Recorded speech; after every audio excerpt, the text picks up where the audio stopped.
जय जय राम कृष्ण हरे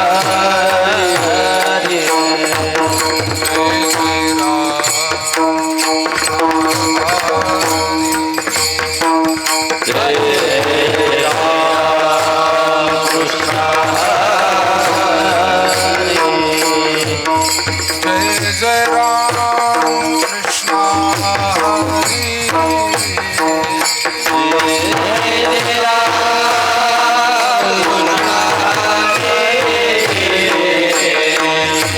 जय जय राम कृष्ण हरे जय जय राम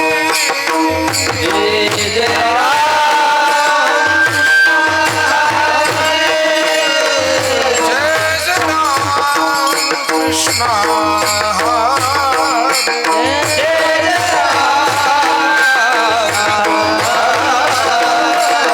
जय जय राम कृष्ण जय जय राम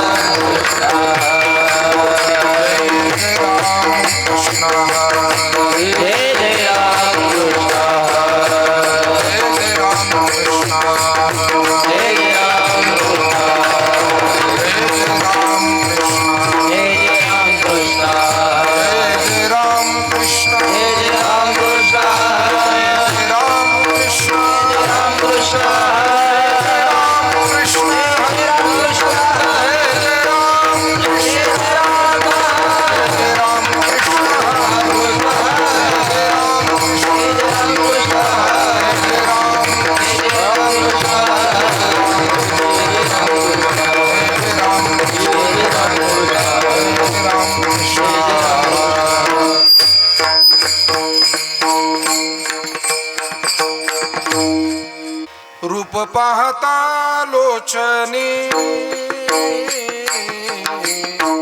रूप पाहता लोचनी रूप पाहता लोचनी रूप पाहता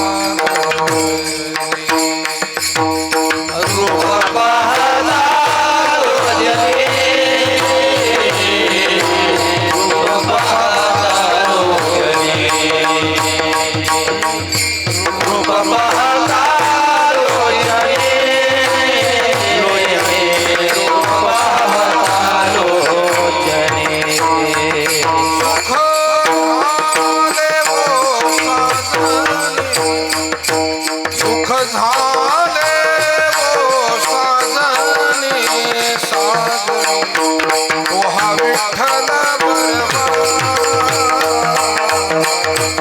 ओहा विठ्ठल बरवा ओहा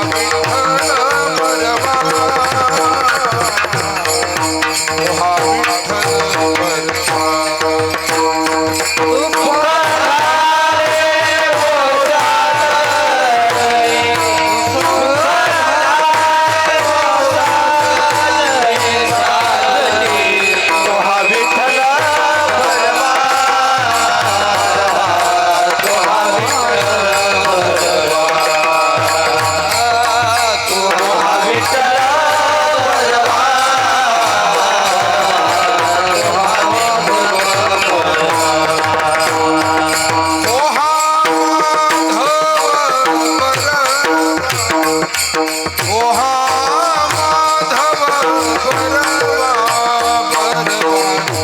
ओहा विठ्ठल बरवा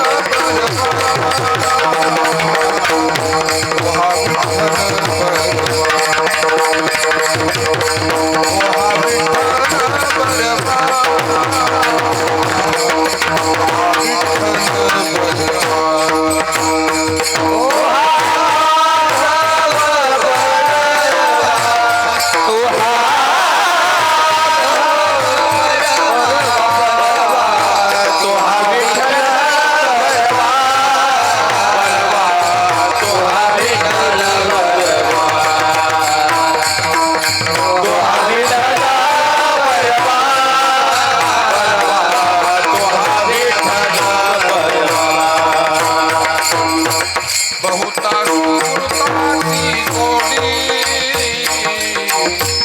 बहुता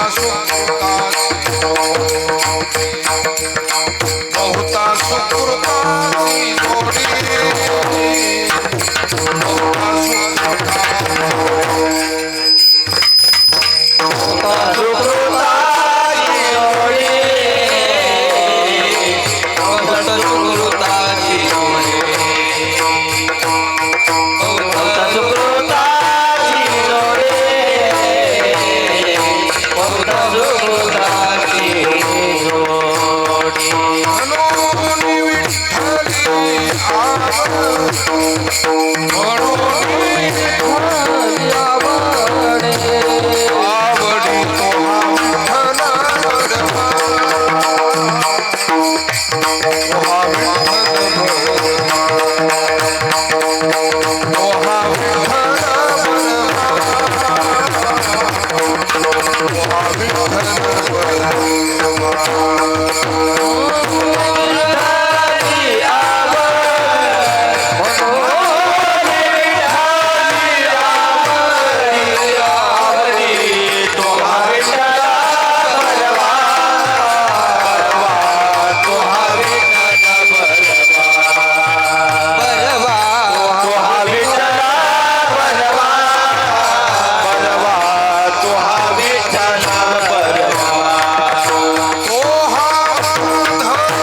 बेस कमी करा थोडा. रामकृष्ण हरी. थोडा गेन द्या. येणे मुखे तुझे वर्णी गुण नाम. येणे मुखे तुझे वर्णी गुण नाम. येणे मुखे तुझे वर्णी गुण नाम. येणे मुखे तुझे वर्णी गुण नाम. येचे मज प्रेम देई देवा. येचे मज प्रेम देई देवा. येचे मज प्रेम देई देवा. येणे मुखे तुझे वर्णी गुण नाम. येणे मुखे तुझे वर्णी गुण नाम. येणे मुखे तुझे वर्णी गुण नाम. येणे मुखे तुझे वर्णी गुण नाम. येचे मज प्रेम देई देवा. वाईचे मज प्रेम देई देवा. वाईचे मज प्रेम देई देवा. डोळे भरोनिया पाहिण तुझे मुख. डोळे भरोनिया पाहिन तुझे मुख. डोळे भरोनिया पाहिण तुझे मुख. डोळे भरोनिया पाहिन तुझे मुख. याचे मज सुख देई देवा. मज सुख देई देवा. मज सुख देई देवा. कान भरोनिया ऐकेण तुझी कीर्ती. कान भरोनिया ऐकिन तुझे कीर्तन. कान भरोनिया ऐकेण तुझी कीर्ती. कान भरोनिया ऐकिन तुझे कीर्तन. मज विश्रांती देई देवा. विश्रांती देई देवा. ही मज विश्रांती देई देवा. वाहे रंगी टाळे नाचेन उदास. वाहे रंगी टाळी नाचन उदास. वाहे रंगी टाळे नाचेन उदास. वाहे रंगी टाळी नाचन उदास. हे देई हातास पाया सुख. हे देई हातास पाया सुख. हे देई हातास पाया सुख. तुका म्हणे माझा सकळ देह भाव. म्हणे माझा सकळ देह भाव. म्हणे माझा सकळ देह भाव. म्हणे माझा सकळ देह भाव. आणि कनको ठाव चिंतुया. आणि कनको ठाव चिंतुया. आणि कनको ठाव चिंतुया. डोळे भरोनिया पाहिण तुझे. डोळे भरोनिया पाहिन तुझे मुख. पाहिण तुझे मुख. भरोनिया पाहिन तुझे मुख. याची मजा सुख देई देवा. हेची मज सुख देई देवा. हेची मज सुख देई देवा. विठोबार कुमार. विठोबार कुमार. विठोबार कुमार. विठोबार कुमार.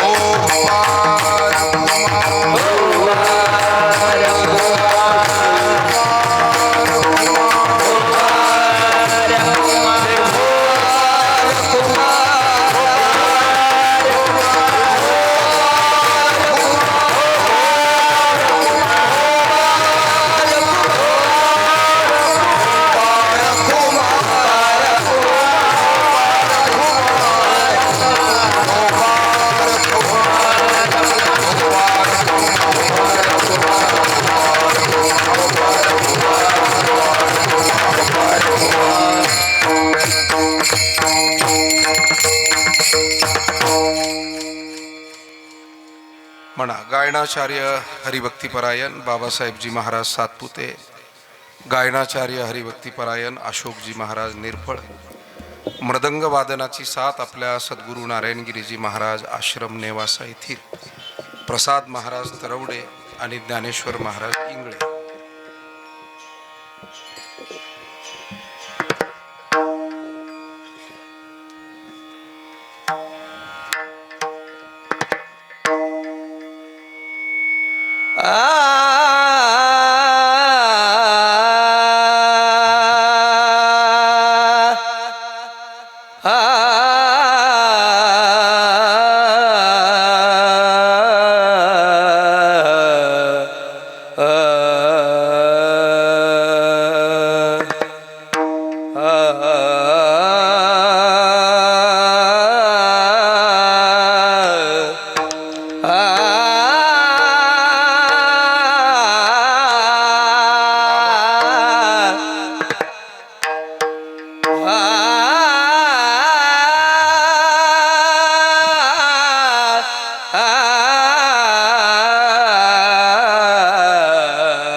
तुझे वर्णी गुण नामा येणे मुखे तुझे वर्णी गुण नामा येणे मुखे तुझे वर्णी गुण नामा येणे मुखे तुझे वर्णी गुण नाम येणे मुखे तुझे वर्णी गुण नामा येणे मुखे तुझे वर्णी गुण नामा तेची माझ प्रेम देई देवा तेची माझ प्रेम देई देवा डोळे भरोनिया पैन तुझे मुख डोळे भरोनिया पैन तुझे मुख हेचे माझा प्रेम देई देवा हेचे माझा प्रेम देई देवा डोळे भरून या पाहिन तुझे मुख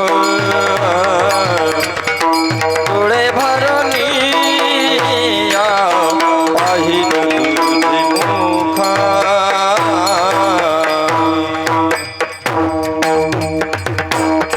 हरी तेची मज सुख देई देव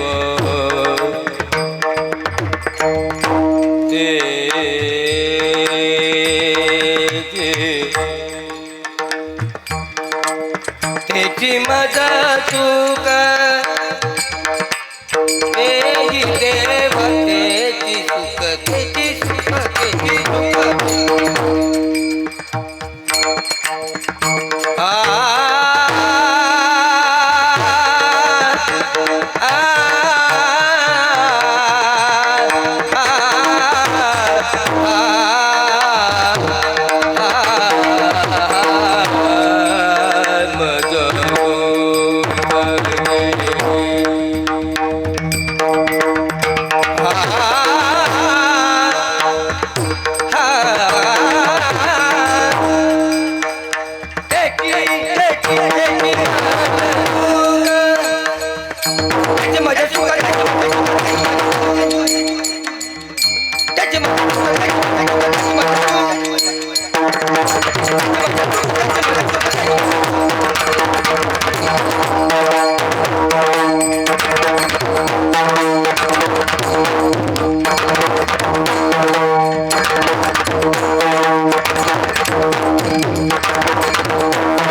तेचे मजा सुख दे देवा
पार्वती पदे हर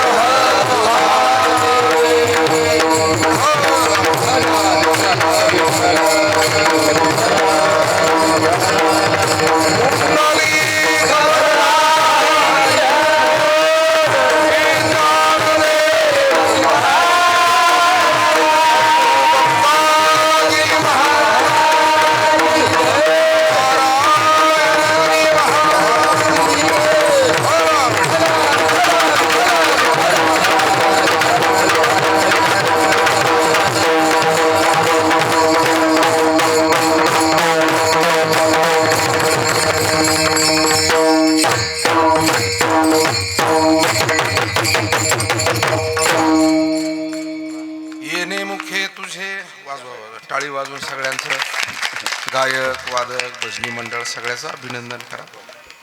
येणे मुखे तुझे वर्णी गुणनाम हेची मज प्रेम देई देवा. डोळे भरून या पाहीण तुझे मुख हेची मज सुख देई देवा. कान भरून या ऐकेन तुझी कीर्ती हे मज विश्रांती देई देवा.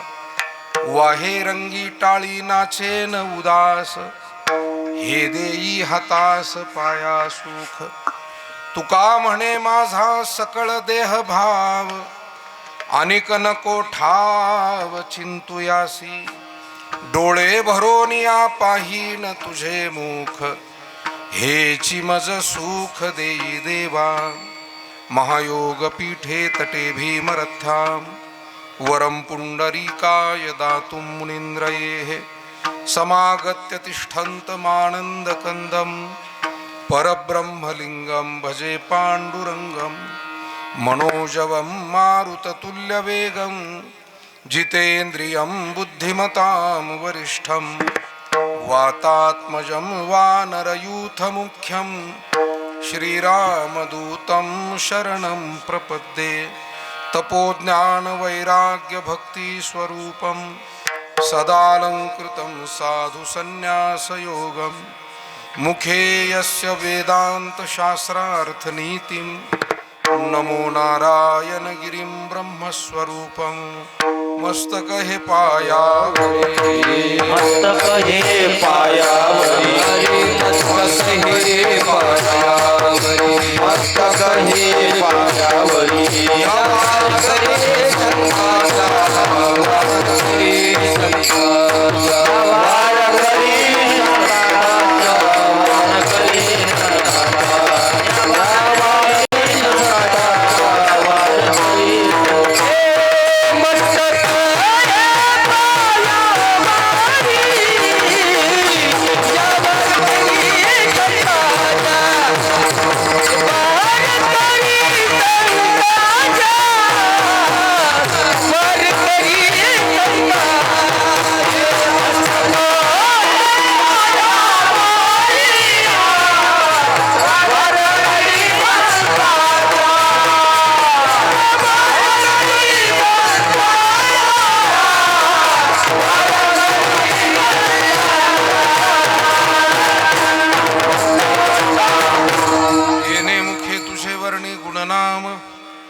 हेची मज प्रेम देई देवा. डोळे भरून या पाहीण तुझे मुख हेची मज सुख देई देवा. संत श्रेष्ठ जगत वंदनीय जगद्गुरु श्री तुकाराम महाराज यांचा 5 चरणांचा बहुधा सर्व भजनी मंडळी वारकरी मंडळीला परिचित पाठांतर असलेला हा अभंग. जगद्गुरु तुकाराम महाराज या अभंगातून भगवान परमात्म्याला विनंती करतात की हे परमात्मा, हे प्रभू, आमच्या मुखानं तुझे गुणानुवाद गाण्याची आम्हाला अशी संधी दे, अशी कृपा आमच्यावरती असू दे. डोळ्यांना तुझं दर्शन घडू दे, कानांना तुझं श्रवण घडू दे. संपूर्ण देह आणि आयुष्यामध्ये तुझी सेवा करत जगण्याचा योग आम्हाला लाभू दे, अशी एकूण प्रार्थना या अभंगातून महाराजांनी भगवंताच्या समोर ठेवलेली आहे. विठाला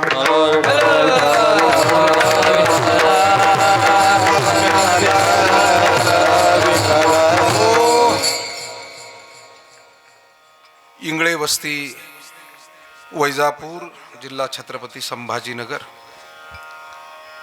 श्री म्हसोबा महाराज मूर्तिप्राण प्रतिष्ठा वर्धापन दिन सोहळा वर्ष 26.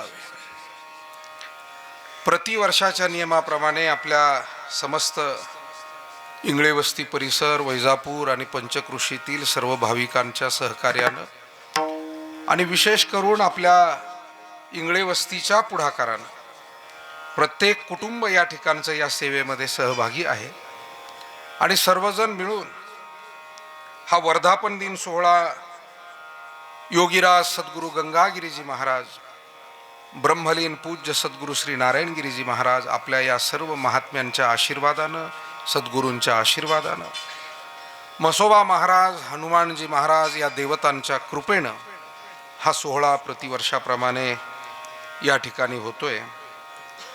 आणि मला वाटतं तारखेप्रमाणेच हा कार्यक्रम दरवर्षी केला जातो. 31 डिसेंबर म्हणजे आपल्या जे काही आपण इंग्रजी कालगणना व्यवहारामध्ये वापरतो त्याचा वर्षाचा शेवटचा दिवस आणि उद्या 1 जानेवारी म्हणजे नवीन वर्षाचा प्रारंभ. तसं तर आपल्या हिंदू पंचांगामध्ये गुढीपाडवा हा आपला वर्षाचा पहिला दिवस आणि फाल्गुन अमावस्या छत्रपती संभाजीराजांची पुण्यतिथी हा आपला वर्षाचा शेवटचा दिवस. पण काळोखामध्ये सगळीकडेच आता 1 जानेवारी ते 31 डिसेंबर हे कालगणना वर्ष स्वीकारलं गेलेलं आहे. योगायोगानं जेव्हा कधी आपल्याकडे हा वर्धापन दिन झाला त्यावेळी 31 डिसेंबरला ती तिथी निघाली आणि आपल्या सगळ्या मंडळींनी एक वर्षांत महोत्सव म्हणून या उत्सवाकडे पाहिलं आणि प्रतिवर्षी हा उत्सव 31 डिसेंबरलाच या ठिकाणी होतो. मागील वर्षी सुद्धा कीर्तन ठरलेलं होतं, परंतु काही दुःखद अडीअडचणींमुळे त्यावेळेला हा कार्यक्रम पुढे ढकलावा लागला. शेवटी सुख दुःख ही काही सांगून येत नाही आणि आपण सगळ्या मंडळींनी त्यावेळी तो निर्णय केला. पण आवड किती असावी आपल्या या इंगळे वस्तीतील प्रत्येक ज्येष्ठ मंडळी, तरुण मंडळी, भजनी मंडळी, माता भगिनी मागच्या वर्षीच ही तारीख आम्हाला देऊन टाकली. पुन्हा 31 डिसेंबर होऊन गेला आणि लगेच भेटले. नुसते भेटले नाही, गाठलं आम्हाला आणि सांगितलं.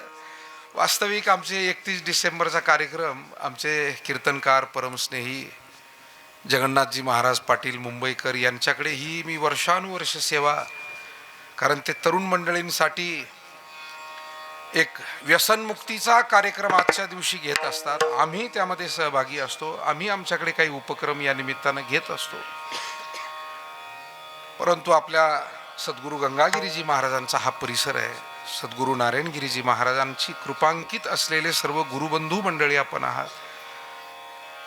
तेव्हा आपल्या भागातून, वैजापूर आणि परिसरातून येणारा निरोप म्हणजे हा गुरु घरचा निरोप आहे, ही मान्यता मनामध्ये कायम असते. आणि होईल तेवढं, शक्य होईल तेवढं आपल्या या सेवेला येण्याचा प्रयास आमचाही असतो. आम्हालाही त्याचा खूप आनंद वाटतो, कारण शेवटी आपण एका कुटुंबातली मंडळी आहोत. सद्गुरू नारायणगिरीजी महाराजांच्या सेवेतले आपण मंडळी आहोत. विठाला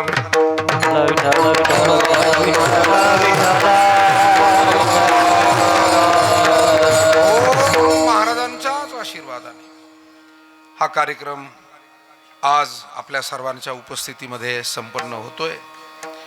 या निमित्तानं भजनी मंडळी भरपूर मोठ्या प्रमाणामध्ये, खरं म्हणजे आपल्या भागाला गुरुवर्य सद्गुरू नारायणगिरीजी महाराजांचे फार मोठे आशीर्वाद लाभलेले आहे. गंगागिरीजी महाराजांचे, आपल्या सर्व संतांचे आशीर्वाद लाभलेले आणि म्हणून प्रत्येक गावात भजनी मंडळी, वाडी वस्तीवर भजनी मंडळी, काकडा होतो, हरिपाठ होतो, सप्ताह होतात, दिंडी वारी सोहळा, सतत आमची भजनी मंडळ आणि सगळे आमचे धार्मिक आपल्यासारखे ज्येष्ठ श्रेष्ठ मंडळी, माता भगिनी सगळे यामध्ये सहभागी असतात.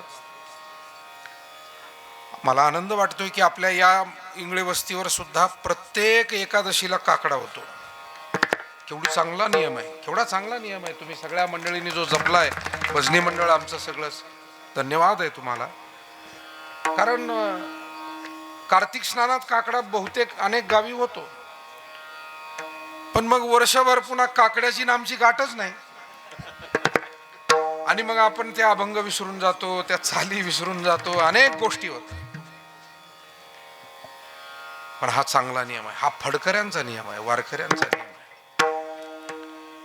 जुना नियम आहे.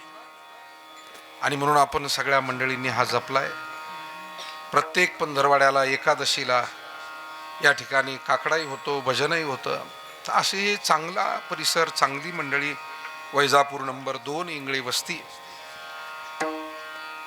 याला नंबर 2 क्रमांक असला तरी माणसं नंबर 1 आहे सगळी. नंबर 2चा इथं काही मागमूसच नाहीये, सगळं काही नंबर 1. विठाला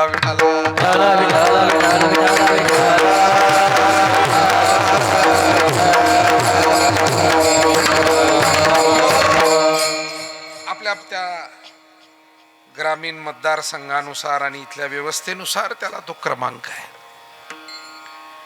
तेव्हा भजनी मंडळ इंगळे वस्ती, भजनी मंडळ वैजापूर, समस्त भजनी मंडळ कापूस वाडगाव, मातोश्रींचं गाव आहे, महाराजांचं मोठं आवडतं गाव, फकीराबाद वाडी, लाडगाव, समस्त भजनी मंडळ किरतपूर, खंबाळा, डवाळा, समस्त भजनी मंडळ हरदेवाडी, मस्की, सटाणा, सगळे अगदी आमचे लोणवचे गुंजाळ पाटील आणि लोणवची मंडळ, पिंपळगाव, नगेना पिंपळगाव, किरतपूर पिंपळगाव, सगळी मंडळी आपण उपस्थित झालेला आहात. गायनाचार्य म्हणून ज्यांनी गोड सुरुवात कीर्तनाची करून दिली, वारकरी भूषण गायनाचार्य अशोकजी महाराज निरफळ, बाबासाहेबजी महाराज सातपुते, आमचे संतोष भाऊ थोरात असतील, पंचमेढे पाटील असतील, आमचे हिंगे पाटील असतील, निर्मळ पाटील असतील, आमचे ज्येष्ठ गुरुबंधू मारुती अण्णा थोरात आहेत. या निमित्तानं आपले ज्येष्ठ मार्गदर्शक सूर्यभान आबा जगताप पाटील आहेत, आपले ज्येष्ठ इंगळे पाटील, समस्त ज्येष्ठ मंडळी आहेत. पाहुणे आपले मगर पाटील आहेत, सन्मान्य वाणी साहेब आहेत, गवांदे पाटील पुढे बसलेले आहेत, आमचे गुरुबंधू लक्ष्मण महाराज लगड आहेत. या निमित्तानं डॉक्टर इंगळे साहेब आणि या वस्तीवरची सगळीच मंडळी, गवंडगाव येथून विठ्ठल महाराज भागवत आणि दगडू पाटील भागवत हे उपस्थित आहेत. समोर कितीतरी आदरणीय मंडळी, आपण सर्वच प्रमुख आहात, माता भगिनी आहेत, महिला भजनी मंडळ सुद्धा आवर्जून या ठिकाणी उपस्थित आहे. ज्यांची सुंदर मंडप साऊंड व्यवस्था ते आपले सुरेश भाऊ विरगावकर, त्यांनाही धन्यवाद दिले पाहिजे. आमचे व्हिडिओग्राफर, फोटोग्राफर मंडळी आहेत, सिद्धपूरवाडीकर, हरदेवाडी, त्याचबरोबर वैजापूर तालुका आणि परिसरातून आलेले आपण सर्व सन्माननीय मंडळी.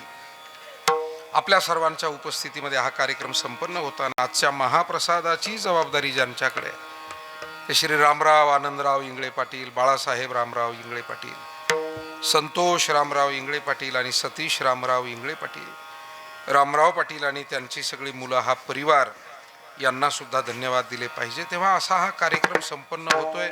समस्त इंगळे पाटील, इंगळे वस्ती परिसर या सर्वांमध्ये सहभागी आहे. आणि आपण सर्वांनी आग्रहपूर्वक ही जी सेवा सोपवली, त्यानुसार मसोबा महाराजांचं मंदिर आपण नूतन केलंय आणि मसोबा महाराजांचं जे जुनं अधिष्ठान या ठिकाणी वाडवडिलांच्या काळापासून होतं, त्याला योग्य पद्धतीनं पुन्हा स्थापित करून मारुतीरायाचं मंदिर, मसोबा महाराजांचं मंदिर, आणि अगदी सुंदर या ठिकाणी दर्शन केलं की प्रसन्नता वाटते, अशा पद्धतीनं आपण ही सगळी सेवा उभी केलेली आहे.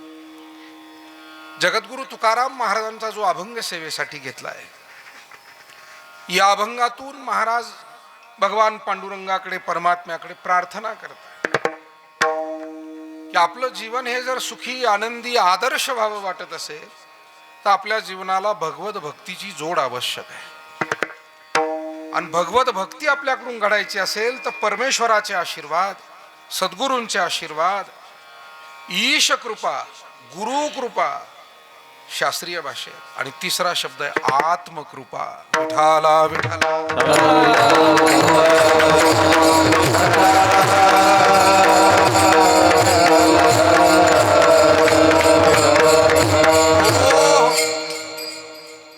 ईश्वर कृपेशिवाय आपल्याला परमार्थ घडत नाही मायबाप.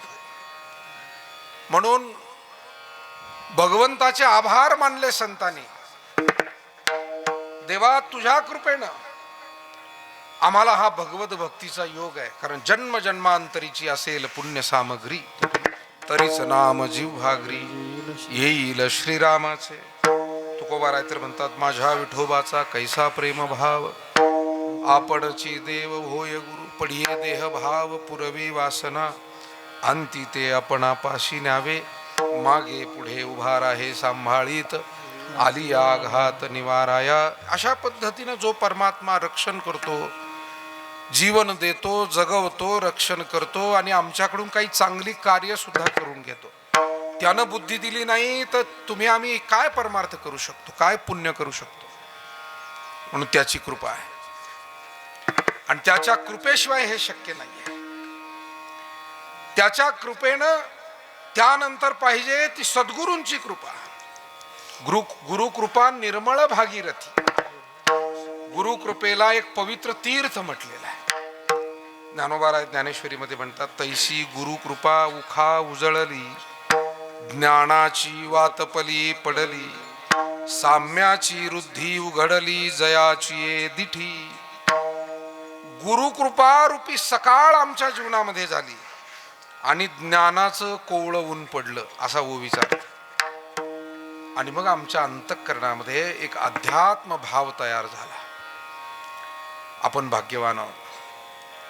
असे महात्मे, असे सद्गुरू आपल्या या परिसराला लाभले, वारकरी संप्रदायाला लाभले, अध्यात्म क्षेत्राला लाभले, ज्यांनी आयुष्याची जवळजवळ 70-80 वर्ष या जनता जनार्दनाच्या प्रबोधनासाठी, सेवेसाठी, जगाला सन्मार्ग दाखवण्यासाठी घालवले. 100 वर्षापेक्षा अधिक काळ महाराजांना, सद्गुरू नारायणगिरी महाराजांना जीवन मिळालं आणि त्यातला जवळजवळ 70-80 वर्षाचा काळ हा समाजसेवेत त्यांच्या तरुणपणापासूनच ही सुरुवात झाली. आणि आपल्या भागामध्ये जवळजवळ त्यांचे 60-65 वर्ष मिळाले. इथे श्री क्षेत्र सद्गुरू गंगागिरीजी महाराजांच्या सेवेत, सराला बेटाच्या सेवेत आल्यानंतर महाराजांना 65 वर्षाचा काळ जवळजवळ. सोपी गोष्ट आहे. सरकार सुद्धा जी नोकरी देतंय 58ला किंवा 60ला निवृत्त करतं. त्याचं कारण शारीरिक क्षमता कमी होते, तेवढी दगदग घडत नाही आणि एकूण तो विचार करून ठरवलेला निर्णय आहे. आणि मग 58-60 वर्षी जेव्हा माणूस रिटायर होतो तेव्हा त्याची ड्युटी कोणाची 33 वर्ष, 35 वर्ष, 37 वर्ष असं आपल्याला आढळतं. कारण अनेक सेवा निवृत्तीच्या कार्यक्रमाला आपण जातो, रिटायरमेंटचे कार्यक्रम, आणि तिथे जर त्या संबंधित व्यक्तीला विचारलं की किती वर्ष तुमची सेवा झाली, नोकरी झाली, ते सांग 35, 36, 37 वर्ष सेवा केली तरी आपण म्हणतो की आयुष्यभर नोकरी केली. मायबाप हो, या संतांनी एका जन्मातच नाही तर जन्मोजन्मी अवतार घेऊन हेच काम केलंय. अज्ञानी लावावे सन्मार्गास, अवतार तुम्हा धराया, अवतार तुम्हा धराया, अवतार तुम्हा धराया, अवतार तुम्हा धराया, उद्धरया जन जन सेवा,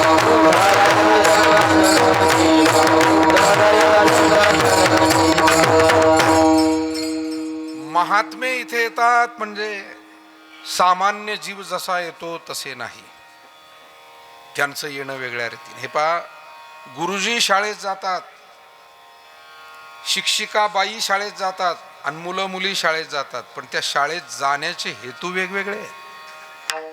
मुलं मुली, आपले जे विद्यार्थी विद्यार्थिनी जातात ते शिक्षण घेण्यासाठी जातात आणि गुरुजी किंवा बाई ज्या तिथे जातात ते ज्ञानदान करण्यासाठी, त्या पिढीला घडवण्यासाठी तिथे जातात. तसं जन्माला आलो म्हणजे सगळे सरसगट आहे काय, सब घोडे 12%. कधी कधी आपण त्याचा निवाडा करायला कमी पडतो.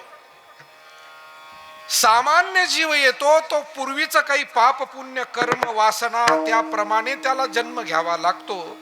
कितीतरी ठिकाणी त्याचे संदर्भ आहे. जन्म घेणे लागे वासनेच्या संगे, किंवा केले कर्म झाले तेची भोगा आले, उपजले मेले ऐसे की. जीव येतो तो मागील काही कर्म शिल्लक आहे. आगा कर्मी जय उरावे, तया ते सुखदुःखी फळा यावे, आणि तया ते भोगावया यावे देहा एका. कर्म शिल्लक राहिलं की यावं लागतं. संतांचं कसलं कर्म शिल्लक? अहो स्वतःच काही कामच ज्यांना नाही त्यांचं कर्म शिल्लक राहील कसं? अहो ज्यानं कधी रुपया कोणाकडनं उसनवारीचा घेतला नाही, व्याजानं काढला नाही, त्याला हप्ते कशाला भरायचं का? प्रारब्ध क्रियमान भक्ता संचित नाही जाण, भक्ता संचित नाही जाण, भक्ता संचित नाही जाण. प्रारब्ध क्रियमान भक्ता संचित नाही जाण, भक्ता संचित नाही जाण, भक्ता संचित नाही जाण. प्रारब्ध क्रियमान भक्ता संचित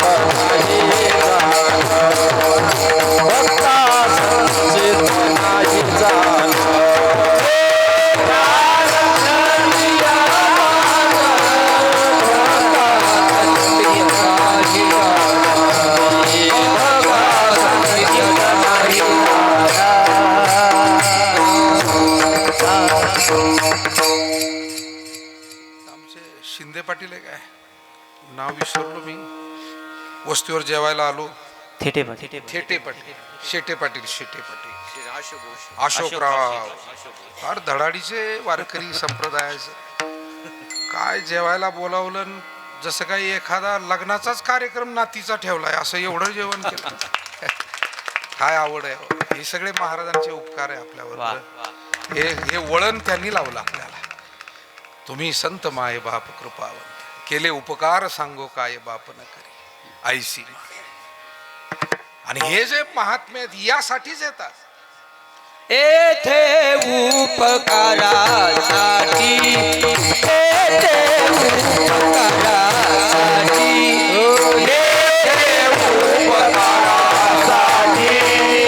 येथे उपकारासाठी, येथे उपकारासाठी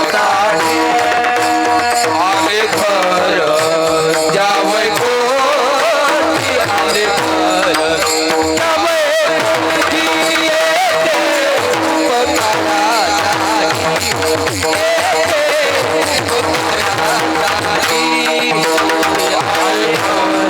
आले घर जावई कोटी,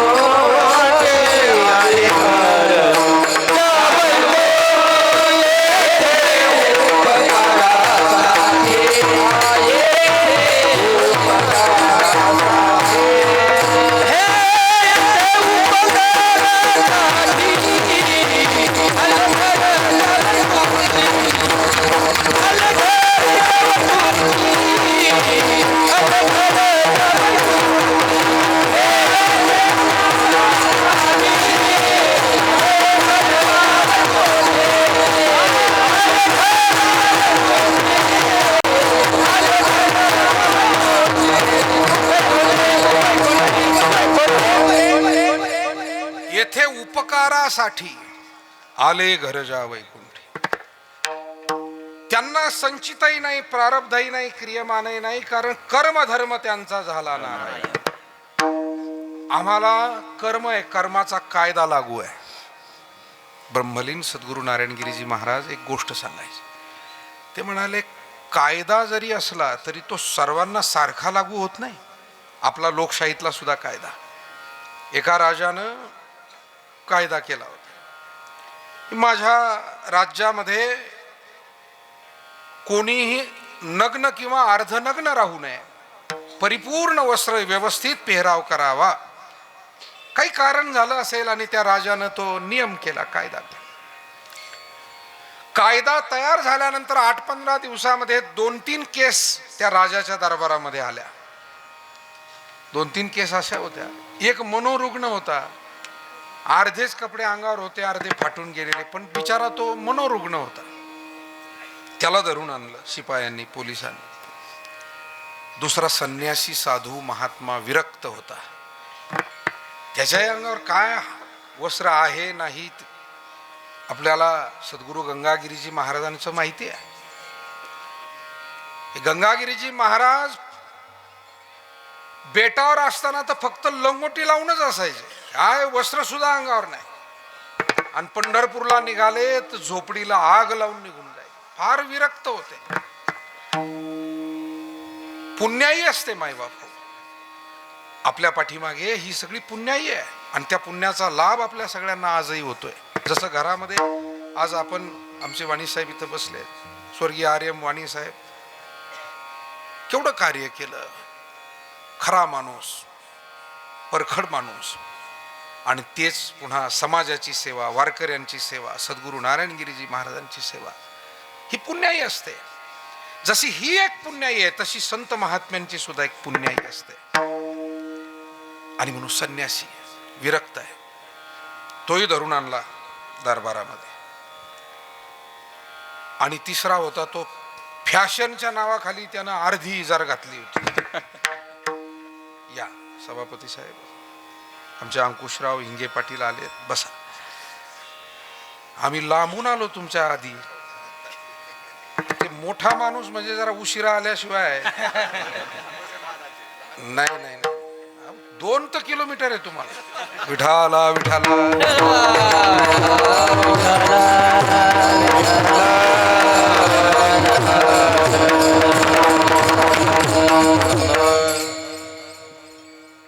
गुरुबंधू आहेत. चांगलं काम आहे. महाराजांची खूप चांगली सेवा त्यांनी केलेलीच आहे. आता शेवटी विनोदाचा भाग सोडला तरी प्रत्येकाच्या मागे कुठे आणखी काही कार्यक्रम असतो, इथे जाणं तिथे भेटणं, काही घरी कोणी अचानक पाहुणं रावळा, अनेक गोष्टी असतात. पण प्रेम आहे, आपुलकी आहे. मी आपल्याला सांगत होतो की सद्गुरू नारायणगिरीजी महाराज,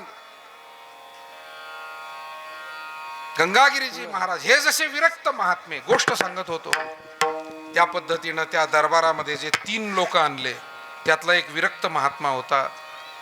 त्याच्या अंगावरही अर्धेच कपडे होते. एक मनोरुग्ण होता, त्याच्या अंगावर अर्धे कपडे. आणि एकानं काय केलं, फॅशन म्हणून अर्धी इजार घातली. त्याला काय म्हणतात रे पोराव? बरमुडा.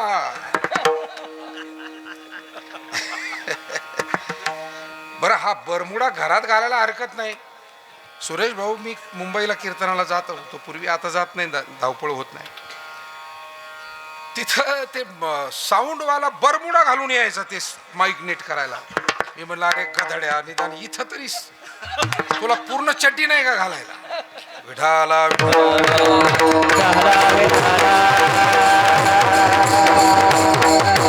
आता ही आपली ग्रामीण भागातली वळणदार पोरं. 3 लोक आले, 3 केस आल्या राजाकडे. गुरुवर्य नारायणगिरीजी महाराजांची गोष्ट आहे, त्यांनी सांगितलेली. राजानं काय केलं माहिती आहे? दरबारामध्ये विचारलं काय करायचं. म्हणाले, तिघही अर्धेच कपडे घातलेले आहे, तिघांना सारखी शिक्षा द्या.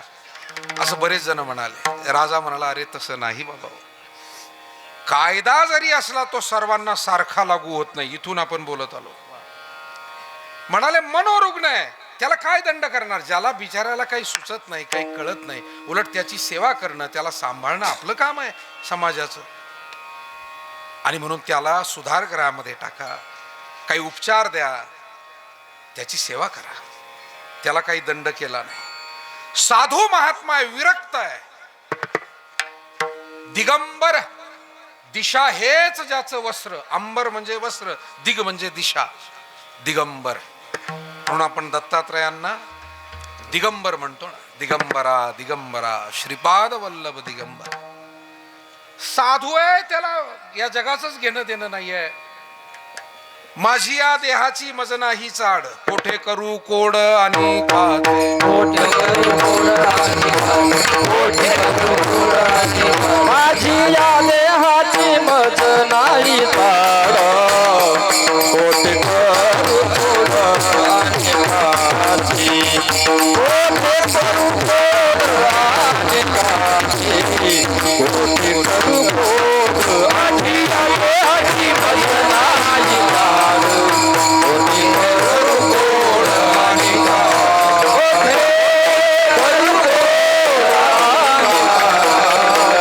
कोठे करू कोड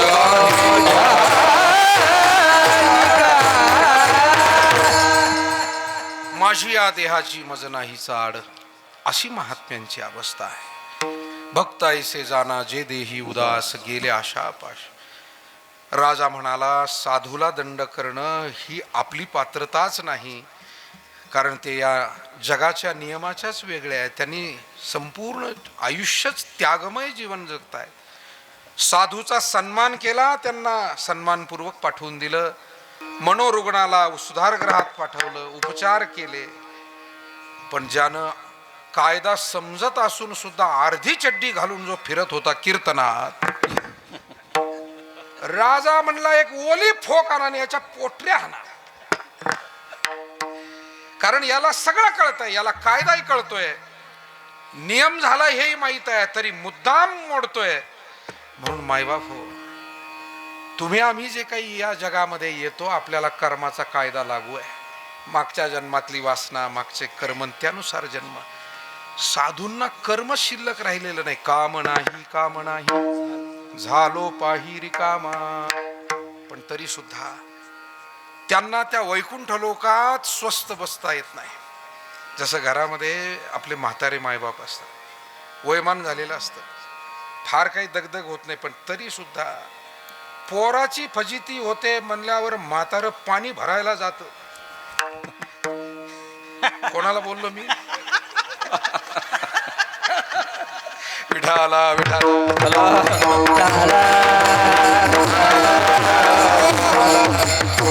पण हे का जावं लागतं? ही सगळी वाडवडील माणसं इथं बसली आहे. ते सूर्यभान आबा असतील, इंगळे पाटील असतील, असं वाटतं की लेकरांची धावपळ होते, माणसं मिळत नाही. जाऊ द्या, थोडंफार आपल्याला त्रास होईल, पण आपण करू लागू. म्हाताऱ्या माणसांवर जबाबदारी राहिलेली नसते. एकदा त्यांचे हातपाय थकले, पण तरी सुद्धा घरातली आजी असेल, घरातले आजोबा असतील, ते जसे धडपड करतात, कुटुंबाला मदत करतात, इथं सगळ्यांनाच हे तसंच आहे मायबाप हो. संत महात्म्यांना ना स्वतःचा मोक्ष मिळवायचा आहे, ना स्वतःचा उद्धार करायचा आहे, परंतु या जगताच्या कल्याणासाठी आम्ही वैकुंठवासी, आम्ही वैकुंठवासी, आम्ही वैकुंठवासी, आम्ही वैकुंठवासी. आलो याची कारणाने, आलो याची कारणाने, आलो याची कारणाने, आलो याची कारणाने. बोलिले जे ऋषी सात भावे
कारणासी.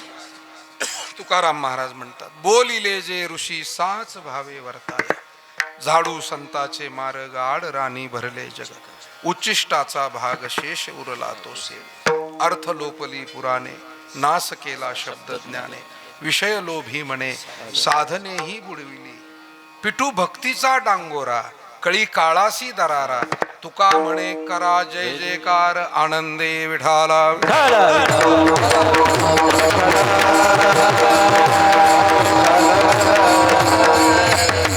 आणि म्हणून या भूलोकामध्ये महात्मे येतात, त्यांना या जगताचं जे दुःख आहे ते सहन होत नाही, आणि या जगताचं दुःख नाहीसं व्हावं म्हणून मार्गदर्शन करतात. जीवन अनमोल आहे, पण हे कसं जगावं याचं मार्गदर्शन जर नसेल तर असलेलं अनमोल जीवन सुद्धा वाया जाण्याची भीती आहे. आणि याची काळजी शास्त्राने, संतांनी, ऋषीमुनींनी घेतलेली. आपल्यासारख्या सगळ्या सुज्ञ, अनुभवी, सुशिक्षित सगळ्यांनाच माहिती आहे की जसं शरीर, आरोग्य शरीराचं चांगलं राहण्यासाठी, आता डॉक्टर साहेब आपले बसलेले आहे, सगळे घटक जे आवश्यक आहे ते संतुलित असावे लागतात. आणि त्याचं जर का नियंत्रण बिघडलं, पेशी कमी झाल्या अथवा जास्त झाल्या, त्याचा त्रास होतो. एखादा घटक आयुर्वेदाच्या दृष्टीनं कफ, वात, पित्त कमी अधिक झालं की त्याचा त्रास होतो. मग शरीर स्वस्थ राहण्यासाठी जसं एक संतुलन आवश्यक आहे, तसं जीवन स्वस्थ राहण्यासाठी, हा समाज स्वस्थ राहण्यासाठी संतुलन आवश्यक आहे. आपली कुटुंब सुद्धा गुण्यागोविंदानं कधी नांदतात ज्या वेळेला त्या कुटुंबामध्ये कर्मही चांगलं केलं जातं, धर्मही केला जातो, नीती पाळली जाते, भक्ती केली जाते, आणि अशा पद्धतीनं त्या कुटुंबाचं जीवनाचं एक संतुलन साधलं जातं, तेव्हा ते कुटुंब, ते व्यक्ती कोणत्याही क्षेत्रात समाधानानं काम करतात, चांगलं काम करतात. नियंत्रण बिघडलं की अवघड आहे. आणि म्हणून भाग्यवान आहात आपण, आपल्यासारखे अनेक चांगले परिवार आजही आहेत की जे घरामध्ये आजही देवधर्म विसरत नाही, वडीलधाऱ्यांची सेवा विसरत नाही. आला गेला अतिथी, पाहुणा रावळा, गोर गरीब, भुकेला तहानलेला त्याला दारातून जाऊ देत नाही. आणि मला वाटतं हे जोपर्यंत आहे तोपर्यंत आपल्या घरामध्ये सुख, शांती, समाधान हे नांदत राहणार. ज्या दिवशी नीती संपेल, भक्ती संपेल, संस्कृती संपेल, त्या दिवशी सुख हे सहकुटुंब निघून गेल्याशिवाय राहत नाही. विठाला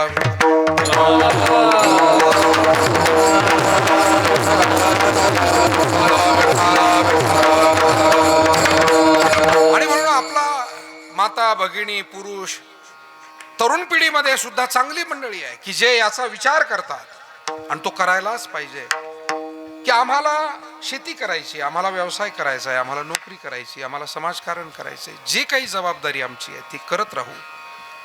पण आमच्या घरातली देवपूजा रोज होते की नाही याच्याकडे आम्ही लक्ष देऊ. आमच्या घरी आलेल्या पाहुण्यांचा पाहुणचार होतो की नाही लक्ष देऊ. आमच्या घरातली वाढ वडील माणसं जी आहे ते समाधानी आहेत की नाही, त्यांना काही अडचण तर नाही याची आम्ही काळजी घेऊ. बस सोप्या गोष्टी आहे. आणि हे आपण घेताय, आपल्यासारखे असंख्य लोक घेत आहेत. आणि हे सुख आहे, हाच परमार्थ आहे. न लगती सायास जावे वनांतरा, सुखे येतो घरा नारायण. देवप्राप्तीसाठी घर सोडावं लागत नाही, फक्त घर चांगलं चालवावं लागतं. वारकरी संतांनी हा एक वेगळा संदेश दिला. ऋषीमुनी म्हणत होते घर सोडावं लागतं. आणि ज्ञानोबा तुकोबाराय, नाथ महाराज, नामदेवराय, गोरोबा काका, सावता महाराज, सेना महाराज, नरहरी महाराज, चोखवा मेळा, या संतांनी आम्हाला सांगितलं घर सोडायची गरज नाही, फक्त घर चांगलं चालवा, जीवन चांगलं जगा. मग देवाला भेटायला तुम्हाला जाण्याची गरज नाही, तुम्हाला भेटायला देव घरी येईल. द्वारकेचा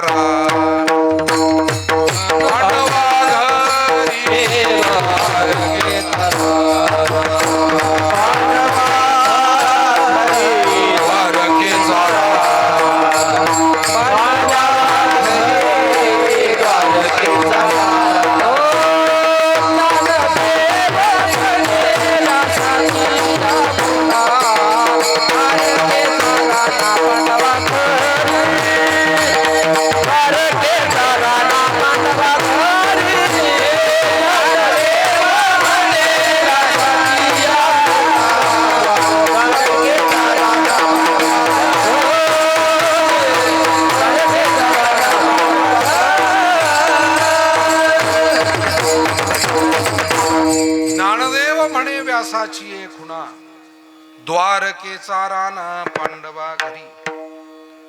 द्वारकेचा राणा पांडवा घरीच का? नीती आहे म्हणून, संस्कृती आहे म्हणून, भावंडांमध्ये एकोपा आहे म्हणून, आईची सेवा करतात आहे म्हणून, देवाची भक्ती करतात आहे म्हणून. सोपी सोपी उत्तर आहे, फार काही कठीण नाही आहे. द्वारकेचा राणा कौरवा घरी का नाही? त्याचे कारण आई वडिलांची सेवा ते करत नाही म्हणून, उद्धट आहेत म्हणून, अनितीनं वागतायत म्हणून, स्वतःच्या भावजाईची विटंबना करायला सुद्धा मागे पुढे पाहत नाही म्हणून विठाला विठाला.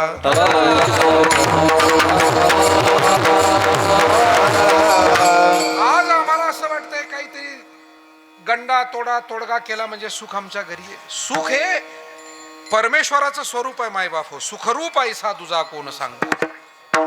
आपल्या घरी सुख यायचं म्हणजेच देव आला पाहिजे आणि देव यायचा म्हणजे भक्ती असली पाहिजे. आणि म्हणून संत महात्म्याने स्वतः भक्ती केली. आपल्या आयुष्यामध्ये भक्तीला प्राधान्य दिलं, नीतीला, संस्कृतीला, सेवेला प्राधान्य दिलं आणि आमच्या समोर सुद्धा ते मार्गदर्शन ठेवलं. आजच्या अभंगातून जगद्गुरु तुकाराम महाराज स्वतःसाठी नाही प्रार्थना करत. महाराजांचं अवघं जीवन भक्तिमय झालेलं होतं. त्यांना काय गरज आहे पांडुरंगाकडे, देवाकडे प्रार्थना करण्याची. पण त्यांना असं वाटलं माझ्या अवतीभोवती जे जनता जनार्दन आहेत त्यांना सुद्धा कळावं की जीवनामध्ये काय मागावं देवाला, काय प्रार्थना करावी देवाला. कारण घरामध्ये नुसती संपत्ती येवो एवढीच जर प्रार्थना करत राहिलो तर संपत्ती येईल पण सुख येईलच असं नाही. म्हणून घरामध्ये संस्कृती नांदावी ही सुद्धा प्रार्थना केली पाहिजे. भक्ती घडावी. हेची घडो मज जन्म जन्मांतरी, मागणे श्री हरी नाही तुझे. संतांनी वेळोवेळी जी प्रार्थना केली ती भक्तीची प्रार्थना केलेली आहे. न लगे मुक्ती आणि संपदा, संत संग देई सदा. सत्संगती दे देवा, तुझं नामस्मरण घडू दे, आम्हाला तुझी सेवा घडू दे, अशीच प्रार्थना अनेक ठिकाणी केली. इथे सुद्धा महाराज पांडुरंगाला प्रार्थना करतायत, हे देवा आम्हाला हे शरीर दिलंय फार चांगले, शरीर उत्तम चांगले, शरीर सुखाचे घोसुले, शरीरे साध्य होय केले, शरीरे साधिले परब्रह्म. शरीराच्या दोन्ही बाजू आहे. एका बाजूला पाहिलं रोग आहे, दुःख आहे, व्यथा आहे, नाशवंत आहे. पण दुसऱ्या बाजूला पाहिलं तर केले होय याची जन्मी अवघे विठोबाच्या नाम. इतकं सुंदर जीवन आहे, इतकं सुंदर शरीर आहे की अनेक गोष्टी ज्या देवलोकात जाऊन स्वर्गातल्या देवांना करता येत नाही ते पुण्य, ती सेवा, ते सत्कर्म या मनुष्य जन्मात करता येतं. स्वर्गात गेलेल्या देवांना पुण्याचा लाभ घेता येतो पण नवीन पुण्य करता येतो. इथे बसलेले आपण सगळे सज्जन स्त्री पुरुष अनेक वेळा आपण गरिबांच्या उपयोगी येता, वडीलधाऱ्यांशी आदरानं वागता, देवधर्माची सेवा करता, अन्नदान, श्रमदान सारख्या अशा सेवा आपण करता, वेगवेगळ्या सेवा समाजाच्या. ही सगळी सोय स्वर्गात कुठे आहे? स्वर्गात काय, जसं रिटायर झालेल्या माणसाला आहे तेवढं पेन्शन घ्यायचं, त्याला इन्क्रीमेंट असते का? रिटायर झालेल्या माणसाला इन्क्रीमेंट नाही आहे. तसं स्वर्गात पुण्य करून गेले की फक्त त्या पुण्याचा लाभ. पण मनुष्य जीवनामध्ये नवनवीन पुण्य रोज करतात. साध एखाद्याला खचलाय मनानं आणि तुम्ही गेलात, जातच असतो आपण सगळे, आणि त्याला धीर दिला, दोन शब्द प्रेमाचे, आधाराचे, आपुलकीचे आपण बोललो. सेवा करायला काही करोडो रुपयेच लागतात असं नाही मायबाप हो. सेवा ही आपल्या सुस्वभावानं होते. मला नेहमी वाटतं की सेवा ही सद्भावनेनं, संवेदनशीलतेनं आणि सुस्वभावाने होते. हे तीन भांडवल आहे सेवेसाठी. मग तुमच्याकडे काही असेल किंवा नसेल, कमी असेल नाही तर जास्त असेल, पण सेवा कोणाला घडते? कोणत्याही क्षेत्रात ज्याच्याजवळ संवेदनशीलता आहे. इतरांचं दुःख हे माझंच दुःख ज्याला वाटतं, ही संवेदनशीलता आहे. सहवेदना, संवेदना, ज्याचा सुस्वभाव आहे, नाही मी काहीतरी केलं पाहिजे सर्वांसाठी, माझ्या परीनं जेवढं होईल. जसं त्या खारुताईनं राम प्रभूच्या कार्यासाठी तिला वाटलं की मोठमोठे पर्वत उचलतायत, माझी नाही ताकद तेवढी, पण स्वभाव होता तिचा सेवेचा, सामर्थ्य नव्हतं. पुन्हा सांगतोस, सेवा ही फक्त सामर्थ्यानंच होते असं नाही. अनेक सामर्थ्यवान हे उन्मत्त असतात. विठाला विठाला.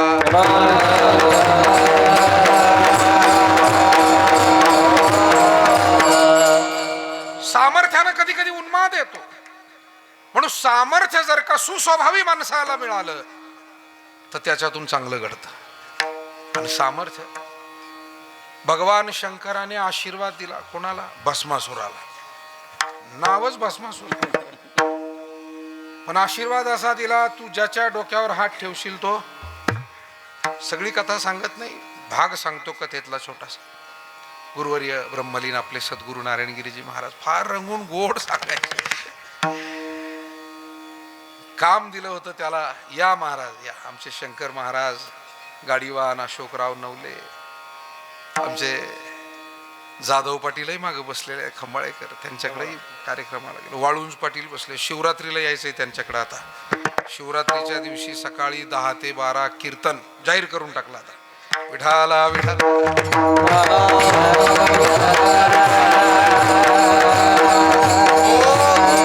किरतपूर वाळुंज पाटील. भस्मासुराला काम होतं. काय भस्म लावता लावता खडा पाहिला आणि त्या खड्यातून काय भस्मासूर निर्माण केला. मोठ्या माणसाला लहर लागली की काय. पण मोठ्या माणसानं सगळेच घेतलेले निर्णय सर्व काळ सुखाचे नसतात. भगवान शंकराचं हे उदाहरण. वाटलं की खड्यातून एक माणूस निर्माण. माणसं निर्माण करणं सोपं आहे, पण ते सांभाळणं अवघड आहे ना. काल अख्ख्या महाराष्ट्रात रडारडी, पळापळी, मारामारी, धराधरी, कालचा दिवसच त्याच्यात. तेव्हा तुम्हाला माणसं गोळा करणं सोपं आहे, पण ते सांभाळण्यालाही नाकी नऊ आहे. विठाला विठाला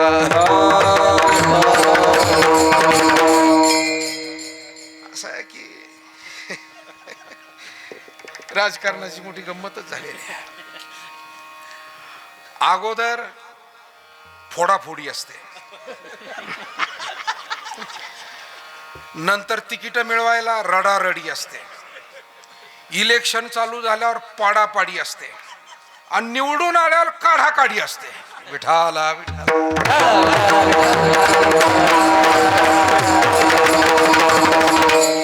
लाज वाटते. महाराष्ट्रात आपण आहोत, संतांचा महाराष्ट्र. आपल्या वाडवडिलांच्या गोष्टी काय आहे, काय माणसं पळत काय होते, रडत काय होते, त्या गाड्या मागच काय ते फार्म घ्यायला पळत होते, काय गेटच काय तोडीत होते. वाईट आहे, फार वाईट आहे. विठाला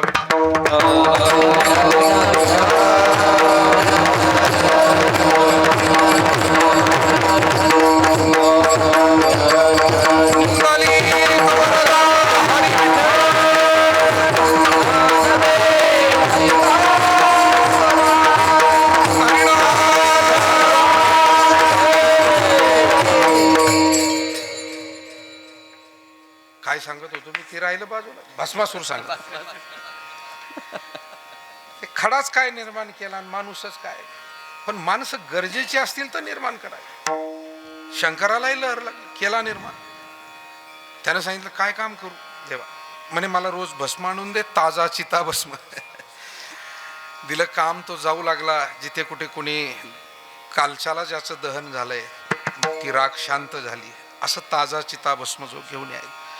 पण आता रोज कुठं शोधायचं हो, एवढं ऐन वेळेवर जवळपास कुठं मिळेलच असं थोडं आहे. कधी कधी त्याला 2-2 दिवस यायचाच नाही. शंकर आपले कालच्या राखीवरच भागून घ्यायचे. कालची मुठभर शिल्लक घ्या, पूजा करून घ्या. शंकर म्हणायचे अरे तू 2 दिवस झाले आला नाही भस्मासूर. देवा कोण कुठं गेलंय वगैरे शोधावं लागतं, त्याचा अंत्यविधी झाला की नाही, मग ती राख घेऊन यावी लागते. अरे अरे त्रास होतो तुला. दिलं वरदान. म्हणे पाच ज्या दिवशी तुला नाही कोणी मिळालं तर एखादा चुकीचा वाईट कोणी असेल त्याला दंड द्यायचाच असतो. त्याच्या डोक्यावर हात ठेव, त्याला भस्म कर, तो भस्म घेऊन ये. दिलं वरदान. माणसाचा एक स्वभाव आहे ज्याला ह्युमन सायकॉलॉजी म्हणतात. ज्या गोष्टी एकदा सोप्यात व्हायला लागल्या की मग माणसं अवघड मार्ग त्याच्यानंतर अवलंबन करत. सोप्यात व्हायला लागलंय ना, मग तोच मार्ग. आणि म्हणून त्यानं काय केलं, कोण गेलंय कोण वारलंय कुठं चिता भस्म आहे ते शोधायचंच काम बंद केलं. उशिरा उठायचा, शंकराच्या पूजेची वेळ झाली की दारात जायचं आणि जो दिसेल त्याच्या डोक्यावर हात ठेवायचा. वरदानच मिळालंय. म्हणून याला कधी कधी काय म्हणतात, सामर्थ्याचा उन्माद, शक्तीचा दुरुपयोग. आणि हे असं होता होता लोक धास्तावले. त्या रस्त्यानं कोणी येईना, त्याला पाहिलं की पळायला लागले. शंकराकडे तक्रारी आल्या. शंकर म्हणले आता मी तरी काय करू, मी देऊन बसलो. भगवान परमात्म्याला वाटलं काहीतरी घडून आणलं पाहिजे. दिली नारदाला आज्ञा, जा. नारदच आले त्या रस्त्याला. वीणा आहे, भजन आहे, चालले नारद. आणि भस्मासुराला नेमकं भस्म घेऊनच यायचा होता. त्याला पाहिलं की हा विनेकरी येतोय. भस्मासूर गेला ना, थांबा म्हणले, तुमच्या डोक्यावर हात ठेवा. नारद म्हणाले, पण मला डोक्यावर हात ठेवून काय करणार? तुमचा भस्म करणार आणि भगवान शंकराला देणार. अरे पण तू अशा निरपराध लोकांना मारतो, काय मिळतं तुला? काय मिळतं म्हणजे मला वरदान मिळालेलं आहे आणि त्यामुळे मला आता त्रास घ्यायची काही गरजच राहिलेली नाही. वरदान आहे, डोक्यावर हात ठेवला की बस. लग्न झालं का रे तुझं? अनुभवी माणसं ते अनुभवी. नारद हे अनुभवी. त्याने अनेक राक्षस हाताळलेत आतापर्यंत, हँडल केलेत. नारद आहेत. लग्न झालंय का तुझं? नाही बा म्हणे अजून. मग काही सोयरिकीचं काही कुठं चर्चा?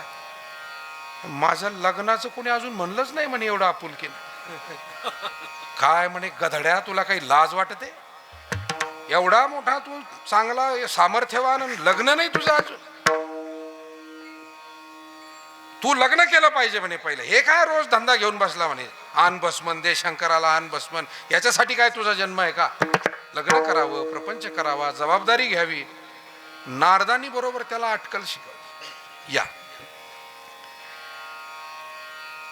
आणि मग त्याने सांगितलं, लग्न कोण करील माझ्याशी म्हणे? आता माझी तर फार बदनामी झालेली आहे, कारण मी डोक्यावर हात ठेवला की भस्म होतो. काहींना लग्नाच्या वेळेला कळतं की आपली बदनामी आपणच करून ठेवलेली आहे आधी. तेव्हा आपलं नाव खराब होणार नाही याची काळजी प्रत्येक उमेदवारानं घ्यावी. उभं राहणारानेही आणि लग्न करणारानेही. उमेदवारच असतात ना दोघंही. जो लग्नाचा इच्छुक आहे तो काय आणि उभं राहणारा तो काय. पण आपली बदनामी आपल्याच हाताने जर आधी करून ठेवली तर त्याला भविष्य चांगलं नाही. विठाला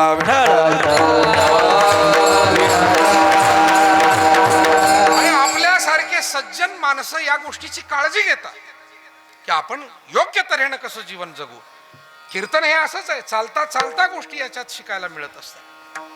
सहज बोलणे हितोपदेश, हेच संतांची वचन आहे, ज्ञानोबा तुकोबारायांची वचन आहे. तेव्हा नारद त्याला म्हणाले, एक काम कर, आता तुझं कुठं जमणं तर कठीणच आहे म्हणे, बदनामी फारच झालेली आहे तुझी, मी पण ऐकून आहे म्हणे. एक काम कर, शंकरालाच भस्मकरण, पार्वती बरोबर लग्न कर. बाप, काय कळलं, काय तडाखा झाला आता. याला काय कळलाव ना म्हणतात. हे तर भयंकरच झालं. पण झालं ते सत्य आहे. आता काय करावं, दुसरं काय सांगू? मी जे सत्य आहे तेच सांगितलं. बरं तो मूर्खच होता, आडदांडच होता, त्याला काहीच कळत नव्हतं.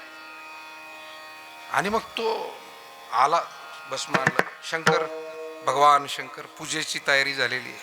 भस्मासुरा, अरे आला का बाळा? हो आला. भस्म नाही आणला? नाही म्हणे, मी आज तुमचाच भस्म करणार आहे. अरे बाप रे म्हणे, हा एवढा उलटला माझा भस्म.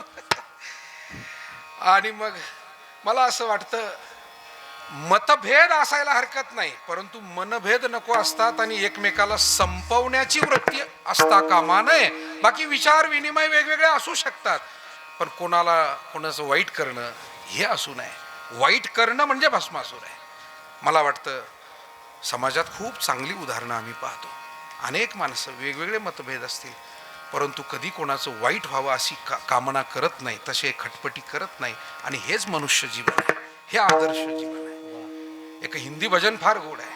भला किसी का कर न सके तो बुरा किसी का मत करना.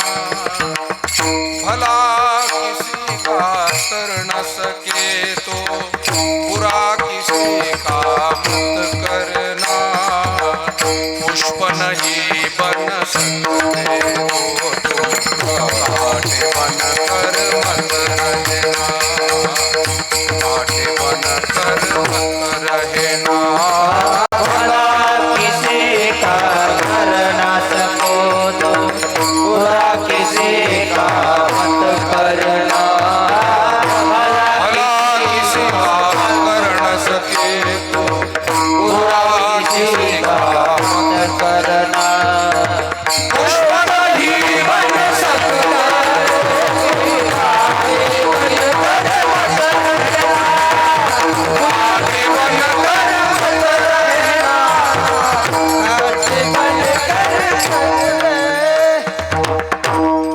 भस्मासुरच आहे, त्याला काय कळतंय?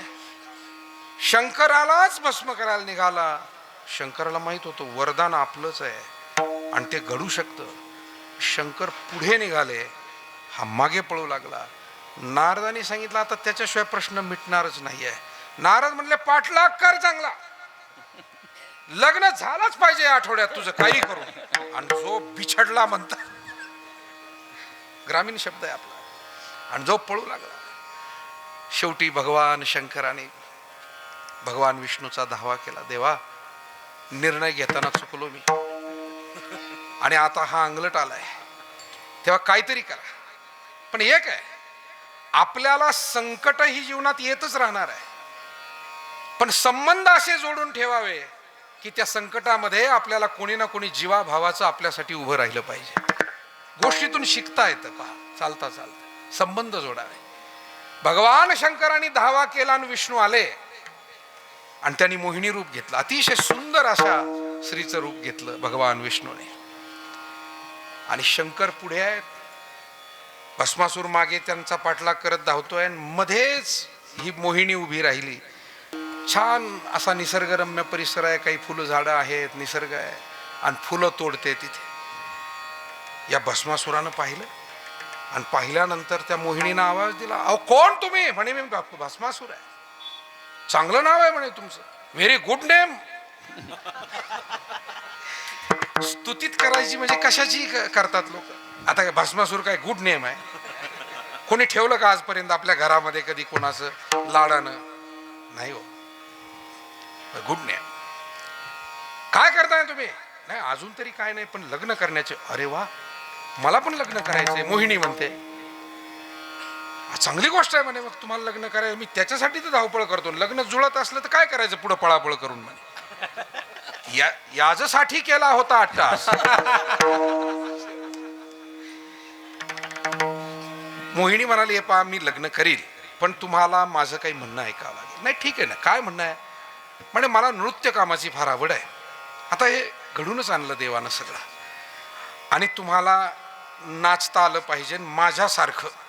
भस्मासूर म्हणला लग्नाच्या आधीच माणसं नाचतात हे माहिती आहे, पण तू लग्न बरं कळलं निदान तुम्हाला. त्याच्यात दुसरं वाक्य बोललं, नाचावं लागतंच म्हणे. पण हा नाही नाही म्हणे, नाचावं लागेल, काय हरकत नाही.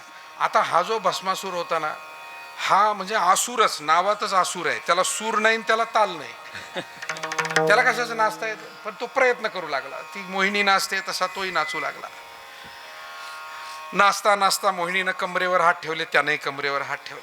गुरुवर्य नारायणगिरीजी महाराज फार गोड सांगायचे. नाचता नाचता तिनं गिरकी घेतली की हा गिरकी घ्यायचा, तिनं वर हात केले की हा वर हात करायचा. बरोबर ना मारू त्यांना? महाराज सांगायचे असं.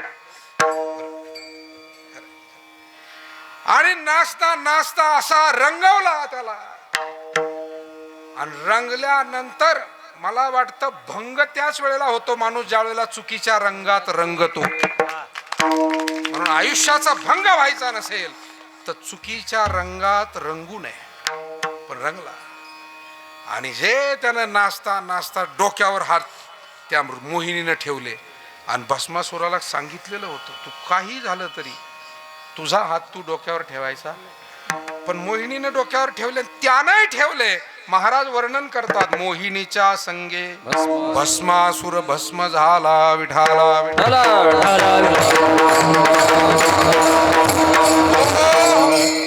मायबाप हो, सामर्थ्य जर चुकीच्या व्यक्तीकडे गेलं तर ते उन्मादाला कारण ठरतं. या वाक्यावरून आपण बोलत बोलत पुढे आलो.